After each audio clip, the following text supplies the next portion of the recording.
If you are not a Y&R fan, that's right, the Young and Restless, you should just turn this off right now. We are about to talk Young and Restless, Nikki Newman, Melody Thomas Scott, her autobiography, Always Young and Restless. This book was so much fun, especially for somebody like me or you, if you are still watching. Love The Young and Restless. This is how much I loved The Young and Restless. I worked about 15 minutes away from my home back in 1982, 83. Drive home, watch a half an hour of The Young and Restless while I ate my lunch, and then drive back to work every single day. That's how much I love The Young and Restless. And I missed a half hour of it, but you know, soap operas, you can miss a half an hour. They'll catch you up. And I also love The Bold and the Beautiful too. I couldn't watch them until later on in my life, and they are produced by the same people, kind of have dueling storylines.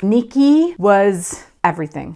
She was everything to me about this show. When she was on camera, she stole the spotlight from everyone. So when I saw she was coming out with a book, I put it on my TBR. Recently, I was talking to someone about it, and they said, "Did you ever read that?" I'm like, "Oh my God, I didn't." And they said, "You have got to read her book." So I did. I went back and I read it and I listened to it, and I don't want to let her go. I loved it. But I'm going to give you, this is not going to be long. I'm not going to tell you a lot of the stories. I want you to read it, especially if you love her. Listen to it because she does the audio. I like hearing them talk about their story. Makes sense, right? You're going to hear her voice anyway in her book, so you might as well listen to her voice. I found out a lot of cool things about her. I mean, she has stories way before she became Nikki Newman. I had no idea anything about her, so everything was brand new. Here I work at home. I could go just down there and watch Y&R. I should just do that every once in a while, maybe. I don't know.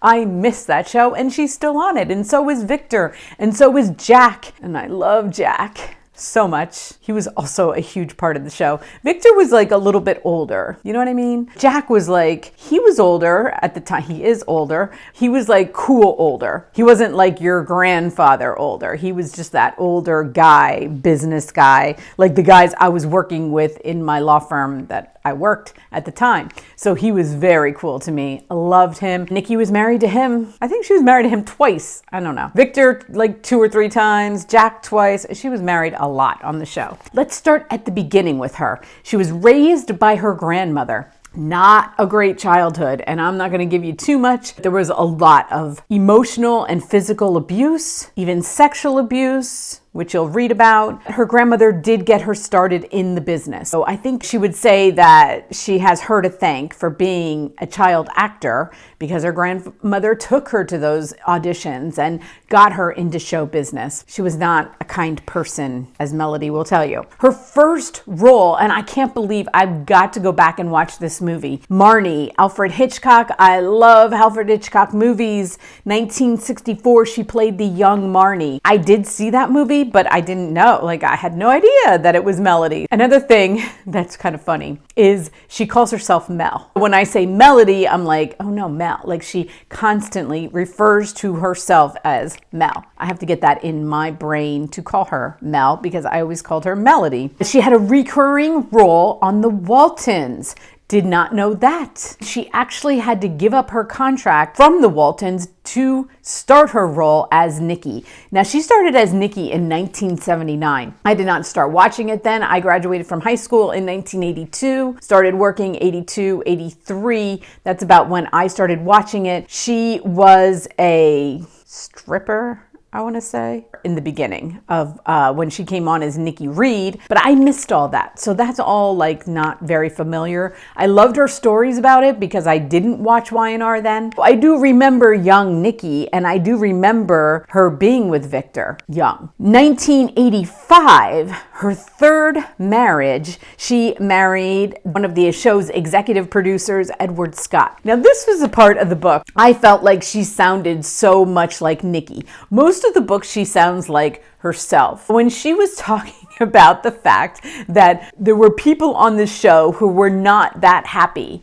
about her being married to the executive producer. She was acting as if she didn't understand. She didn't understand why they were concerned with one of the lead actresses being married to one of the executive producers and how that would make some of the other actors and actresses on the show uncomfortable. And I was like, come on, Mel/Nikki, you have to understand that. Imagine being in their shoes, being at home with the executive producer. And we know on soap operas, screen time is so important. And she was one of the major actresses. So do you think she didn't have any input on storyline? Kind of hard to imagine that she wouldn't. That's what I think. I think it would be hard to imagine that at home they're not talking story. She claims they didn't. Okay, Mel, whatever you say. They have 3 daughters. Jennifer from his first marriage, Alexandra from one of her marriages, and then Elizabeth was theirs together. Y&R wrote in her pregnancies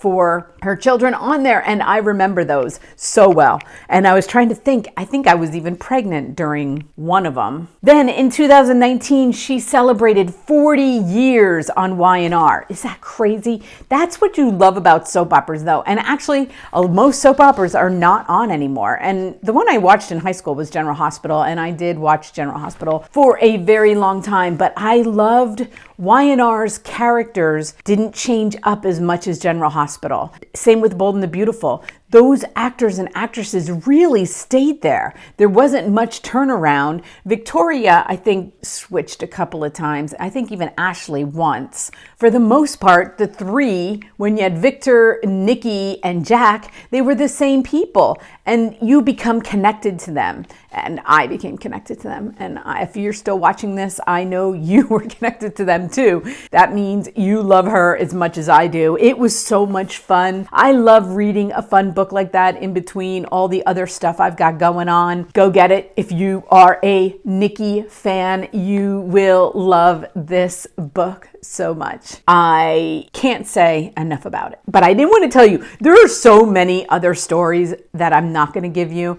Seriously, this is I just gave you her life stuff. She has stories and her stories are hysterical. You will love it. Let me know. Did you read it? Are you going to read it? I know some of you read it. Let me know what you thought. How did you think about her? Did you think that there was a Nikki in there somewhere along Mel where she sounded a little bit Nikki-ish?